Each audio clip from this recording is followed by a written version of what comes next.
देखिए, आज हम लोग जो है इसमें जो पढ़ रहे हैं वो राष्ट्रीय मानवाधिकार आयोग को पढ़ रहे हैं। राष्ट्रीय मानवाधिकार आयोग में हम लोग बात करेंगे राष्ट्रीय मानवाधिकार आयोग, जिसको हम इंग्लिश में नेशनल ह्यूमन राइट कमीशन भी कहते हैं।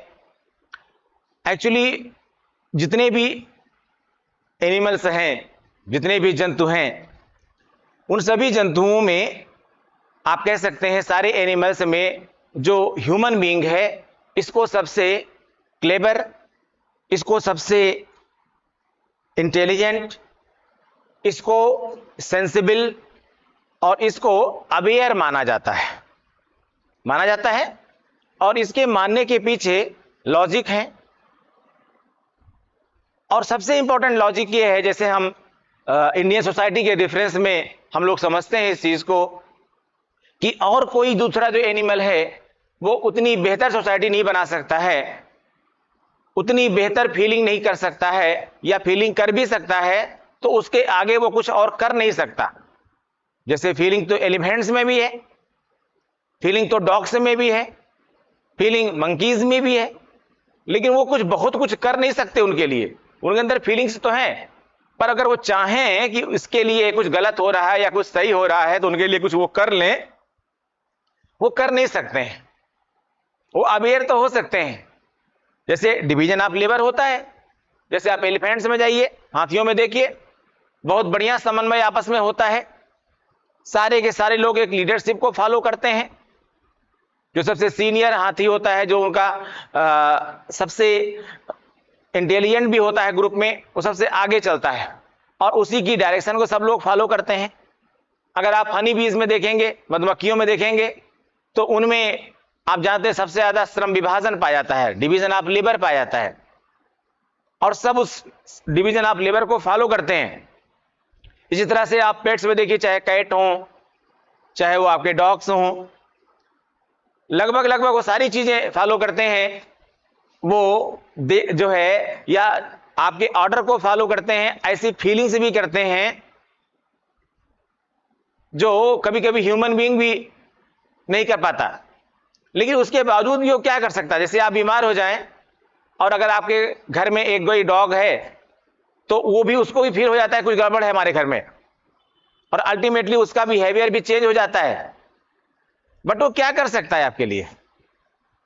उस सेंसिटिविटी तो उसके अंदर है, पर वो क्या कर सकता है? लेकिन अगर हम ह्यूमन बीइंग की बात करें, आखिर जो हमने इस टॉपिक को लिया है नेशनल ह्यूमन राइट कमीशन, तो इसके पीछे लॉजिक यही है कि दरअसल ह्यूमन बीइंग के पास सेंसिटिविटी है, फीलिंग है, तो अगर उसको चाहे कि उसके बदले में वो कुछ करना चाहे तो कुछ बदले में कर भी सकता है, और वो जो कर सकता है उसका रिजल्ट सोसाइटी में दिखाई पड़ेगा। तो 1993 में आप जानते हैं ऑस्ट्रिया की कैपिटल है वियना, ऑस्ट्रिया देश की राजधानी है वियना।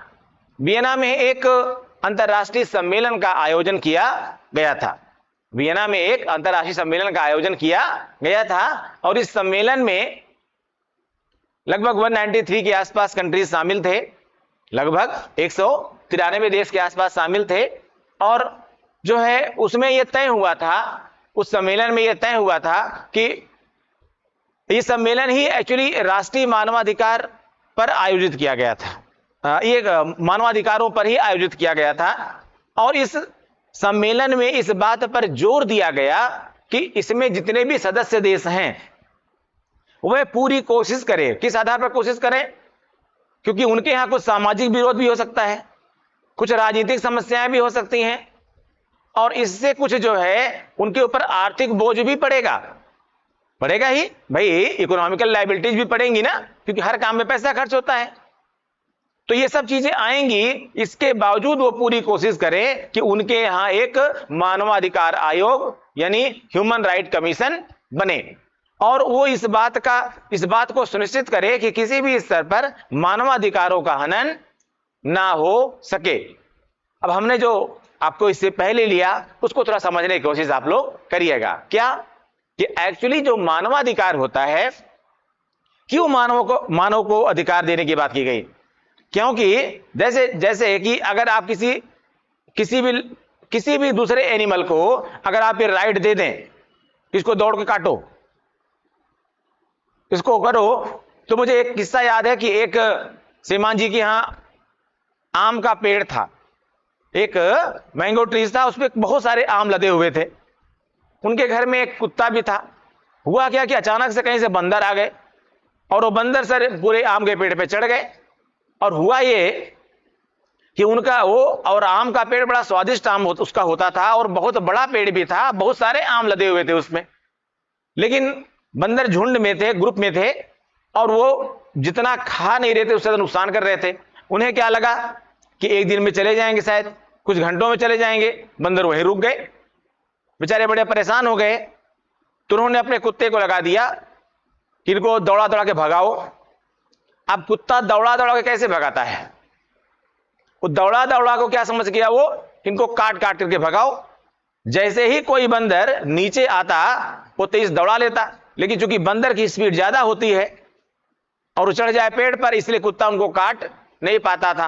लेकिन अचानक क्या हुआ कि उनमें से एक बच्चा नीचे आ गया, एक बंदर का छोटा बच्चा था। उतना तेजी से वो भाग नहीं पाया और कुत्ते ने उसको पकड़ लिया और उस कुत्ते ने उस बंदर को काट डाला।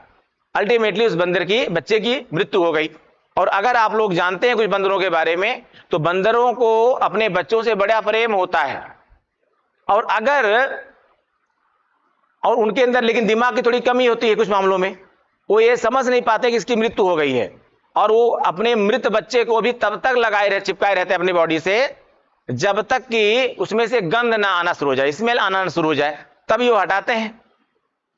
और उसके बाद हुआ क्या कि जब उनको एहसास हो गया इस बात का, और घायल होने का भी उनको पता चल गया पूरी तरह से कि मृत्यु भी हो गई, तो बाद में मालूम चला, लेकिन घायल होने का पता चल गया पहले से। तो कुत्ते को भगाने के लिए कहा गया था, पर कुत्ते ने क्या किया, उस बंदर के बच्चे को काट काट के मार डाला।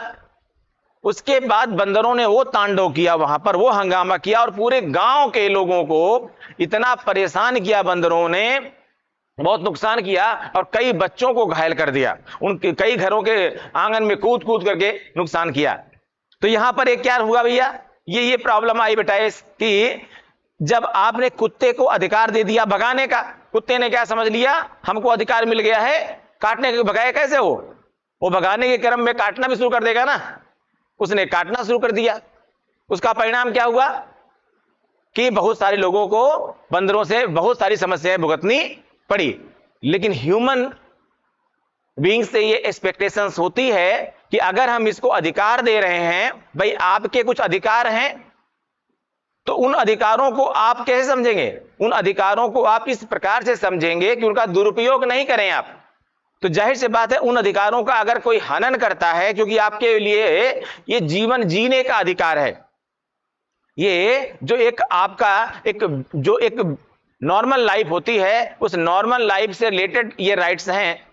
अगर ये आपको दिए जाएं और इनका कोई हनन ना कर सके, तो इसकी पूरी कोशिश होनी चाहिए। इसी बात को ध्यान में रख करके मैंने बताया आपको कि 1993 में मानवाधिकारों की रक्षा कैसे की जा सके, इसके लिए अंतरराष्ट्रीय स्तर पर एक सम्मेलन आयोजित किया गया। ठीक है, कहां पर था यह सम्मेलन? ऑस्ट्रिया की राजधानी वियना में था। मैंने बताया तत्कालीन समय में लगभग उसमें 193 के आसपास कंट्रीज शामिल थे, और सभी से ये एक्सपेक्टेशन की गई कि जो आप इस सम्मेलन में जो एक समझौता हो रहा है, जिस पर आप लोग साइन कर रहे हैं, इससे आपका यह दायित्व बनता है कि अपने आप क्या करें, एक मानवाधिकार आयोग का गठन करें। भारत भी उसमें शामिल था। अब चूंकि इंडिया कंट्रीब्यूट कर रहा था, तो भारत ने भी इस सम्मेलन में पार्टिसिपेशन के दौरान इस पर साइन किया था। और क्या हुआ उसके बाद कि उसी साल भारत ने अपने यहां एक अधिनियम पारित किया, और उस अधिनियम का नाम दिया गया राष्ट्रीय मानवाधिकार आयोग। क्या नाम दिया गया इसका? राष्ट्रीय मानवाधिकार आयोग, नेशनल ह्यूमन राइट कमीशन। इस आयोग में यह व्यवस्था की गई कि इसमें इस प्रकार से सदस्यों को नियुक्त किया जाएगा, मेंबर्स को अपॉइंट किया जाएगा कि वह अपने ह्यूमन बीइंग के बेसिक राइट्स को, आधारभूत जो उनके अधिकार हैं, जो मनुष्य होने के कारण उनके अधिकार बनते हैं, उन अधिकारों की संरक्षा करेगा, उन अधिकारों की सुरक्षा करेगा। अब इसमें व्यवस्था क्या बनाई गई कि इस मानवाधिकार आयोग में, ये जो हमारा मानवाधिकार आयोग बना, इस आयोग में कुल ये आयोग था हमारा, इसमें एक तो रखा गया कि भाई एक ही अध्यक्ष होगा, एक क्या होगा, एक इसमें अध्यक्ष होगा, यानी इसका एक क्या होगा, चेयरमैन होगा, ठीक है। और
एक चेयरमैन होगा, क्या होगा, एक चेयरमैन होगा इसमें, और इसमें 7 सदस्य होंगे।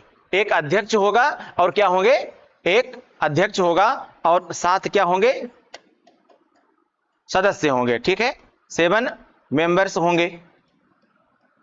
अब ये जो 7 सदस्य होंगे इसमें वो किस प्रकार से होंगे, और अध्यक्ष क्या होगा। ये जो अध्यक्ष है भाई, जाहिर सी बात है कि अगर उसको चीफ बनाया जा रहा है, अगर उसको प्रमुख बनाया जा रहा है, तो जाहिर सी बात है उसका यह कद होना चाहिए, ठीक है ना, उसका ये उसका इस प्रकार से कद होना चाहिए उसकी, भाई उसकी बात को सब लोग समझ सके और वो खुद भी मानवाधिकार को समझ सके, ठीक है ना। तो इसमें कोई व्यवस्था नहीं की गई कि कौन होगा, लेकिन एक परंपरा जरूर बन गई, क्या, कि जो इसमें जो चेयरमैन होगा वो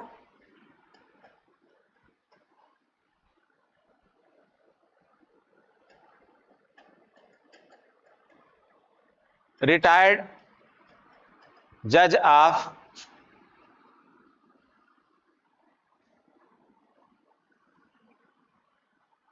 रिटायर्ड चीफ जस्टिस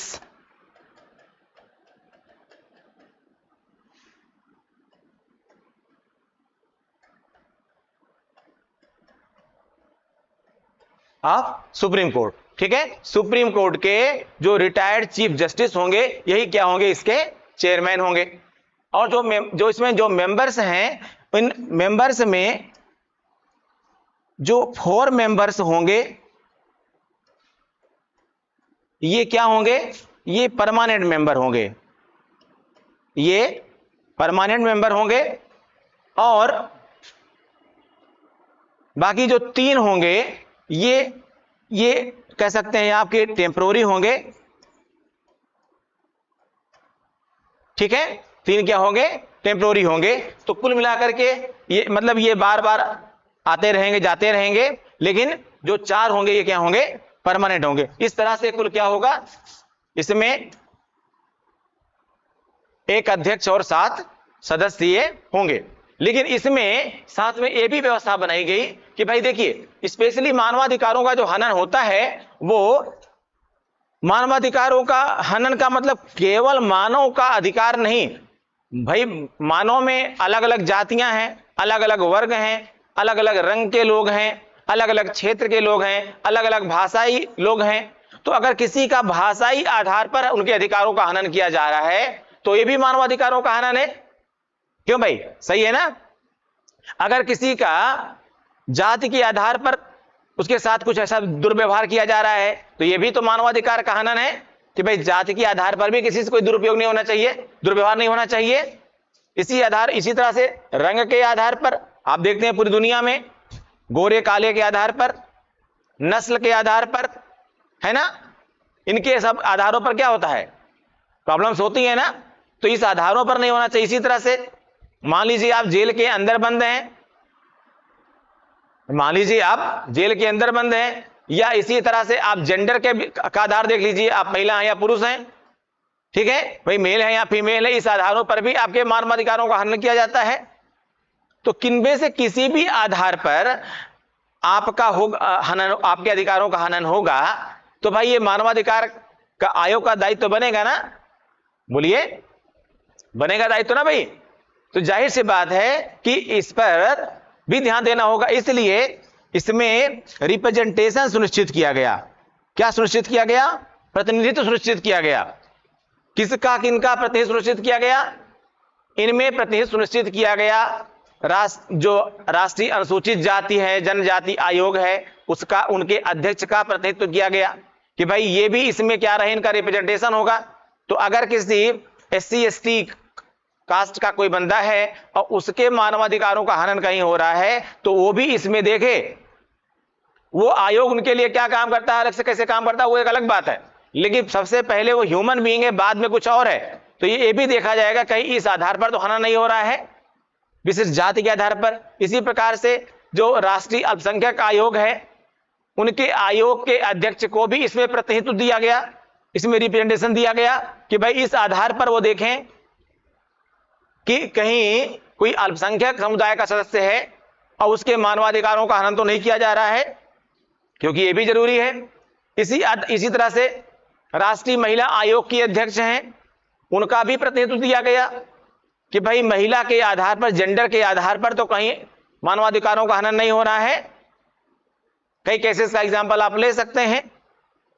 तो इस आधारों पर भी देखना बहुत जरूरी। तो इन सबको क्या किया गया, इसमें प्रतिनिधित्व दिया गया। आई बात समझ में? तो इस तरह से क्या हुआ, एक आयोग पूरा गठित हुआ। और मैंने बताया आपको इसमें परंपरा बन गई है कि जो सुप्रीम कोर्ट के रिटायर्ड चीफ जस्टिस होंगे, उन्हीं को परंपरा बन गई है, उन्हीं को इसका अध्यक्ष बनाया जाएगा। जहां तक इस आयोग की बात है, तो इस आयोग का जो अधिनियम है, ये जो आयोग गठित हुआ, इस आयोग के जिस अधिनियम से गठित किया गया यह आयोग, उसमें उसकी धारा 20(2) में ये प्रावधान है। 20(2) के अंतर्गत एक प्रावधान दिया गया है। क्या दिया गया है कि ये आयोग क्या कर रहा है, इस आयोग ने अब तक किन किन मामलों में क्या क्या एक्शन लिया। इस आयोग की रिपोर्ट राष्ट्रपति के माध्यम से संसद में रखवाई जाएगी। इस आयोग की रिपोर्ट संसद में रखवाई जाएगी और रिपोर्ट में जो भी बातें कही जाती हैं उसमें, या जो भी इस पर कहीं कहीं पर कोई भी मामला आया हुआ है, उस पर सरकार ने क्या कार्यवाही किया है, इस कार्यवाही से संसद को अवगत कराना पड़ेगा। यानी सरकार का यह दायित्व बनता है, this is the right of the, this is the duty of the government, ठीक है, कि वो बताए, किसको बताए, पार्लियामेंट को बताए, संसद को बताए कि हमने इन इन मामलों पर क्या क्या कार्यवाहियां की हुई है। जहां तक इन आयोगों के सदस्यों और अध्यक्षों के कार्यकाल की बात है, तो सामान्य तौर पर इनके कार्यकाल के बारे में कुछ खास नहीं कहा गया है, लेकिन आयोग की धारा 3 में यह प्रावधान जरूर दिया गया है कि अगर इनके सदस्य किसी भी प्रकार का कोई कदाचार करते हैं,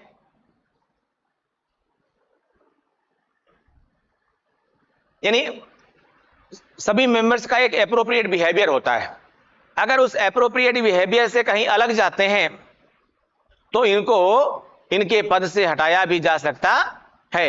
हिंदुस्तान में ही अगर बात करें तो यहां पर भी ऐसा हो चुका है, ठीक है। अब सामान्य तौर पर इनके काम क्या होते हैं, सामान्य तौर पर काम क्या क्या है, उन कामों पर डिस्कस कर लेते हैं। जैसे ये आयोग है, तो ये आयोग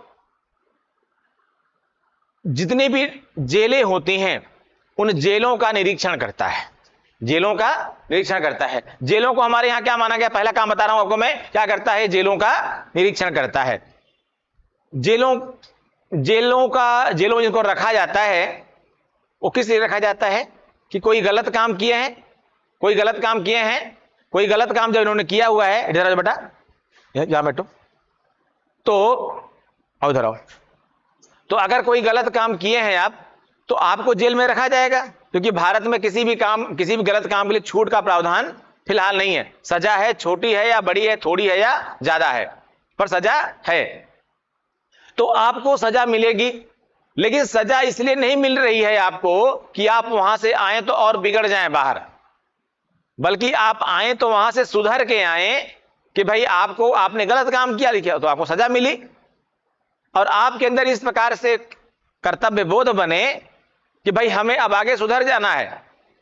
लेकिन पता चला कि वहां की व्यवस्थाएं इस प्रकार से हैं, स्पेशली अगर हम भारत की जेलों की बात करें तो बहुत गड़बड़ व्यवस्थाएं कभी कभी होती हैं कि वहां आप सुधरने की बजाय और बिगड़ जाते हैं। आपने भी कई बार न्यूज पढ़ा होगा कि कई सारे पेशेवर अपराधी जो पकड़े जाते हैं तो मालूम चलता है कि पहले ये जेल जा चुका है और उस जेल में फला कुख्यात अपराधी से उसकी मुलाकात हुई, वहीं से उसने अपना अलग गुट बनाना शुरू कर दिया या उस गुट के लिए काम करना शुरू कर दिया, तो वहां से पता चला कि अपराधी निकल के आ रहे हैं। तो ऐसे में इस प्रकार की गतिविधियां ना हो पाए। और दूसरा, वो कैदी हैं, तो कैदी हैं तो उनके लिए भी आधारभूत सुविधाएं उनकी होनी चाहिए, क्योंकि कैदी बाद में है, पहले क्या है, वो मानव हैं, पहले वो मानव हैं। तो ऐसे में उनके लिए भी आधारभूत सुविधाएं होनी चाहिए। इन सुविधाओं को देखने के लिए ही ये क्या करता है, विभिन्न जिला जेलों का निरीक्षण करता है। इसके अलावा कई बार यह भी होता है कि अदालत में बहुत सारे मामले लंबित होते हैं। आप लोग देखते हैं कि हिंदुस्तान में खासकर अदालतों पर बहुत सारा कार्य बोझ है, ओवरलोडेड हैं कोर्ट्स, और भी बहुत सारे कारण इनके हैं, लेकिन फिलहाल मुकदमों का निस्तारण जो है वो बहुत देर में हो पाता है। तो इसको भी अच्छा नहीं कहा जाएगा। कई मामले तो ऐसे होते हैं जिनमें केवल 3 साल की सजा है, लेकिन पता चला कि 7 साल से वो जेल में बंद हैं, उनकी कोई हियरिंग ही नहीं, सुनवाई नहीं हो पाती है, उनकी फाइल लगी नहीं पाती है, क्योंकि जमानतदारी कोई उनका नहीं होता है। तो जितने की सजा नहीं है उससे ज्यादा सजा वो पहले काट चुके हैं। तो ऐसे में ये सरकार को सुझाव देता है कि ऐसे मामलों को फास्ट ट्रैक कोर्ट बना करके जल्दी से क्या किया जाए, निपटाया जाए। ऐसे मामलों को फास्ट ट्रैक कोर्ट के माध्यम से जल्दी से निपटाया जाए, जिससे कि उनको, क्योंकि मैंने कहा ना, मानव अधिकार है भाई, कि उनके मामलों का निस्तारण उचित समय पर होना चाहिए।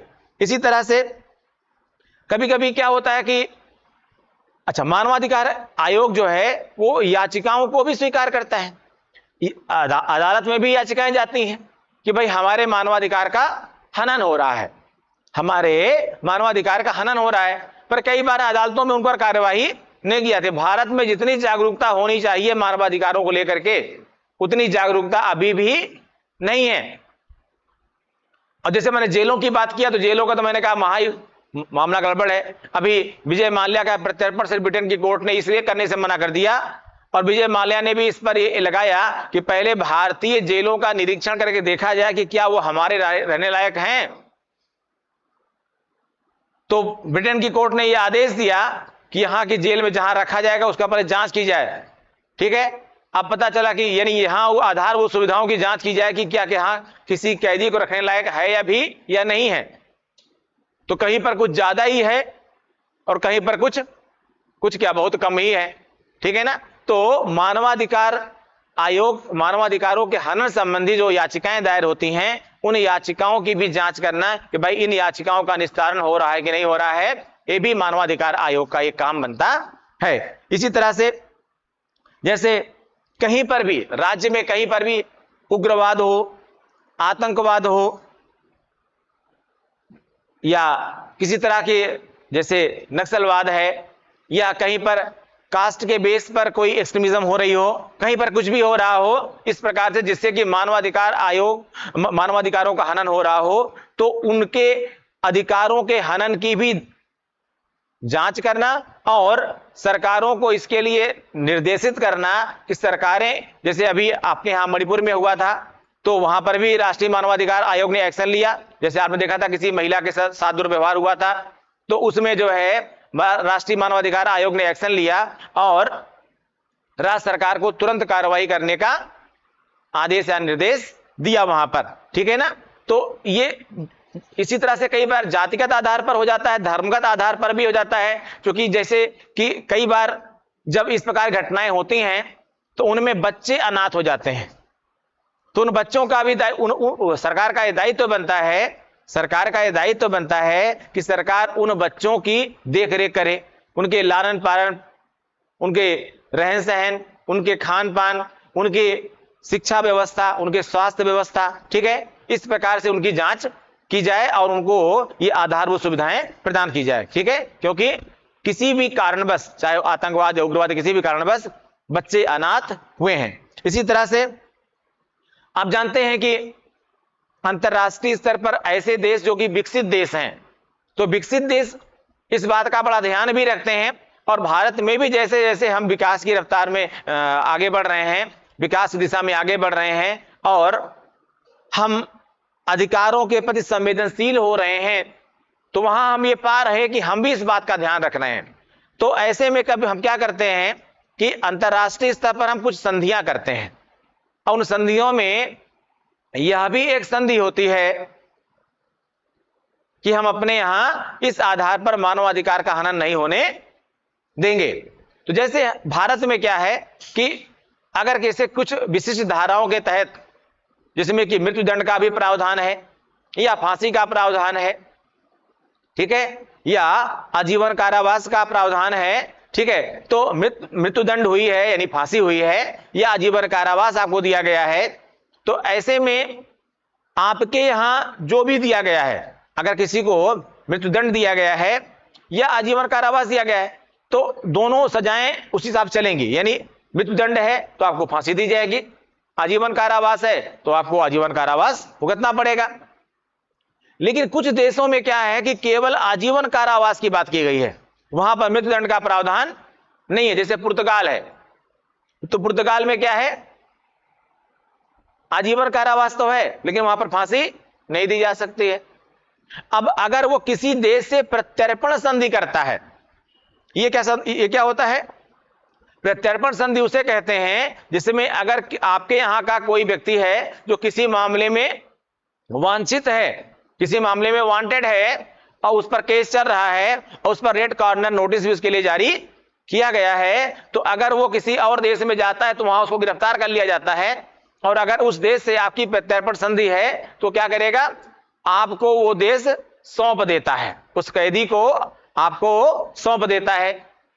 अब आपके यहां वो किस केस में वांटेड है, अगर वो ऐसे केस में वांछित है जिसमें मृत्युदंड का भी प्रावधान है, क्योंकि वो देश प्रत्यर्पण करने से पहले सब मामलों को देखता है, अगर मृत्युदंड का प्रावधान है तो ऐसे में क्या करेगा, आपको पहले आपसे वो इस बात का प्रॉमिस ले लेता है कि इनका जिनका प्रत्यर्पण हम कर रहे हैं, इनको आप अपने यहां फांसी नहीं दे सकते हैं, क्योंकि उनके यहां फांसी का प्रावधान नहीं है। इसीलिए आपको यह साइन करना पड़ेगा, हस्ताक्षर करना पड़ेगा, तय करना पड़ेगा, उसे वादा करना पड़ेगा कि हम इनको फांसी नहीं देंगे, यानी इनको हम आजीवन कारावास ही दे सकते हैं, फांसी इनको हम नहीं देंगे, ठीक है। इसी तरह से मानवाधिकार आयोग संविधान में भी, अच्छा, भारतीय संविधान की अगर हम बात करें तो भारतीय संविधान में भी बहुत तरह से प्रावधान किए गए हैं। जैसे आपको मूल अधिकार दिया गया है, तो कहीं ना कहीं मूल अधिकार भी एक प्रकार के मानवाधिकार ही हैं। जितने भी मूल अधिकार हैं एक प्रकार से वो मानवाधिकार ही है, ठीक है। इसीलिए मूल अधिकारों में दो प्रकार से अधिकार बनाए गए हैं। एक कुछ ऐसे अधिकार हैं जो केवल भारतीयों को प्राप्त हैं, लेकिन कुछ ऐसे मूल अधिकार भी हैं जो अंतरराष्ट्रीय स्तर पर भी किसी व्यक्ति को, अंतरराष्ट्रीय स्तर के भी, यानी किसी भी देश का कोई व्यक्ति हो तो उसको भी वो प्राप्त है अधिकार। यानी कुछ अधिकार ऐसे हैं जो केवल भारतीयों को प्राप्त हैं, तो कुछ अधिकार ऐसे हैं जो भारतीयों के साथ साथ विदेशी व्यक्ति भी कोई है, किसी भी देश का कोई व्यक्ति है तो उसको भी प्राप्त होता है। तो इस आधार पर भी यह जांच करना कि कहीं संविधान में वर्णित प्रावधानों के अनुसार किसी भी अंतरराष्ट्रीय व्यक्ति का, किसी भी विदेशी व्यक्ति का, किसी भी विदेशी नागरिक के नागरिक अधिकारों का या मानवाधिकारों का उल्लंघन तो नहीं हो रहा है, तो यह भी देखना। इसी तरह से यह भी देखना कि जो ये प्रावधान हैं, जहां जहां पर भी प्रावधान है, इन प्रावधानों के उल्लंघन से संबंधित जहां जहां भी याचिकाएं हैं, और अगर कुछ याचिकाएं ऐसी हैं जिन याचिकाओं में समरूपता है, तो उनको दिल्ली में ला करके, केंद्र के पास ला करके, सेंट्रल में ला करके उनका निस्तारण किया जाए। और कुछ आदेश ऐसे भी होते हैं मानवाधिकार आयोग के, जो सभी पर, सभी राज्यों के लिए बराबर तौर पर लागू किए जाते हैं। ठीक है। और कई बार मानवाधिकार आयोग, जो राष्ट्रीय मानवाधिकार आयोग है, वो कुछ नजीरें भी पेश करता है कि सबको इसका पालन करना पड़ेगा।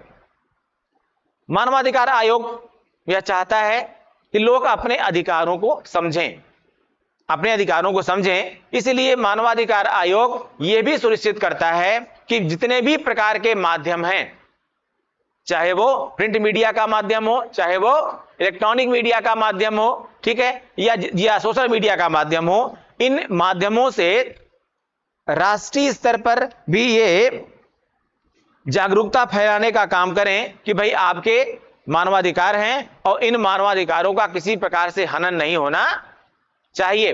दरअसल कानून बना देना और उस कानून के माध्यम से व्यवस्थाएं कर देना किसी भी व्यवस्था को सुनिश्चित नहीं कर सकता है। उसके लिए पब्लिक अवेयरनेस सबसे ज्यादा इंपॉर्टेंट होती है। जब तक कि पब्लिक अवेयरनेस नहीं होगी, जब तक कि जन जागरूकता नहीं होगी, लोग नहीं समझेंगे, पब्लिक नहीं समझेगी, तब तक कभी भी कोई अधिकार सुनिश्चित नहीं हो सकता है। इसलिए लोगों को जागरूक करना, लोगों को सजा देना इसका उद्देश्य नहीं है, जबकि उद्देश्य क्या है कि लोग इसके लिए जागरूक हों और किसी भी आधार पर मानवाधिकारों का हनन ना हो। जैसे अभी आप देखें कि कुछ बीमारियों के, जैसे किसी को एड्स हो गया है, किसी को लेप्रोसी हो गई है,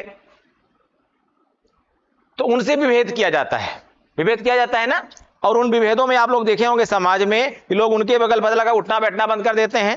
अब अगर इस प्रकार से चीजें हो रही हैं तो क्या इसको आप अच्छा मानेंगे? जाहिर सी बात है आप अच्छा नहीं मानेंगे, क्योंकि अगर किसी से इस प्रकार से विभेद किया जाए तो उसको अच्छा माना नहीं जाएगा। लेकिन जैसे लेप्रोसी है, नो डाउट ये छुआछूत से फैलता है आगे, लेकिन सारी बीमारियां लेप्रोसी नहीं होती हैं। जैसे एक बीमारी है विटिलिगो, और एक है कुष्ठ रोग यानी लेप्रोसी। विटिलिगो और लेप्रोसी दोनों में समानता है, पर साइंटिफिक आधार पर, लक्षण के आधार पर, गंभीरता से जानने पर आप विभेद कर पाएंगे कि विटिलिगो क्या है। और दो चीजें हैं, एक है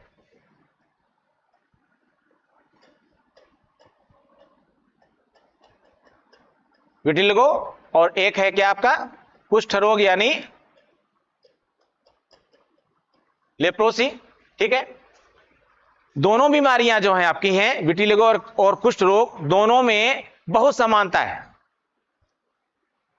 विटिलिगो एक तरह से कह सकते हैं एल्बिनिज्म है, रंजकहीनता है। इसमें आपकी त्वचा का रंग क्या होता है? उड़ जाता है। बहुत लोगों को देखा होगा आपने, त्वचा का रंग उड़ गया है या कुछ उड़ गया है। आप लोग कई बार उनको लेप्रोसी समझने लगते हैं, ये लेप्रोसी है। नहीं, लेप्रोसी के कुछ दूसरे लक्षण भी हैं। उसमें टिश्यू का डैमेज होता है, वेन्स थोड़ा उभर आती हैं, दाने पड़ जाते हैं, चकत्ते पड़ जाते हैं, और उनमें कई बार छोटे छोटे घाव भी होने लगते हैं, उनका नर्वस सिस्टम थोड़ा सा प्रॉब्लम करने लगता है। जबकि विटिलिगो में ऐसा कुछ भी नहीं होता है, और विटिलिगो जेनेटिकल हो ये भी जरूरी नहीं होता है, पर फैलाव उसका भी धीरे धीरे ही होता है आपकी बॉडी में। लेकिन आप परिचित तो किसी भी आधार पर छुआछूत नहीं होना, मतलब इस आधार पर अनटचेबिलिटी नहीं होनी चाहिए, अस्पृश्यता नहीं होनी चाहिए, लेकिन होती है समाज में। लोग नहीं जानते कि विटिलिगो क्या है, लोग नहीं जानते कुष्ठ रोग क्या है, तो इस आधार पर छुआछूत हो जाता है। तो किसी भी आधार पर विभेद करना यह गलत है ना। तो भाई जब तक जागरूकता नहीं फैलेगी, लोग जानेंगे नहीं, तब तक, है ना बेटा, तब तक जो है आप इस बात को समझेंगे नहीं कि किसी से भी अनटचेबिलिटी करें। भाई समाज में आप जाति के आधार पर, रंग के आधार पर, या किसी भी आधार पर अगर आप अस्पृश्यता करते हैं, अनटचेबिलिटी करते हैं, तो इस बात का दर्द तो सबसे बेहतर वही समझ सकता है जो इसका भुक्तभोगी हो, क्योंकि जिसको समस्या होती है जो उसका दर्द भी बेहतर रूप से वही जानता है। जाहिर सी बात है कि हमें क्या करना चाहिए, इसीलिए मैंने कहा कि इन माध्यमों की जिम्मेदारी बनती है कि ये क्या करें, ये जन जागरूकता फैलाने में अपनी भूमिका निभाएं। ठीक है, तो ये मैंने सामान्य बातें आपको बताई इसके बारे में, राष्ट्रीय मानवाधिकार आयोग के बारे में या अन्य मानवाधिकारों के बारे में। Thank you.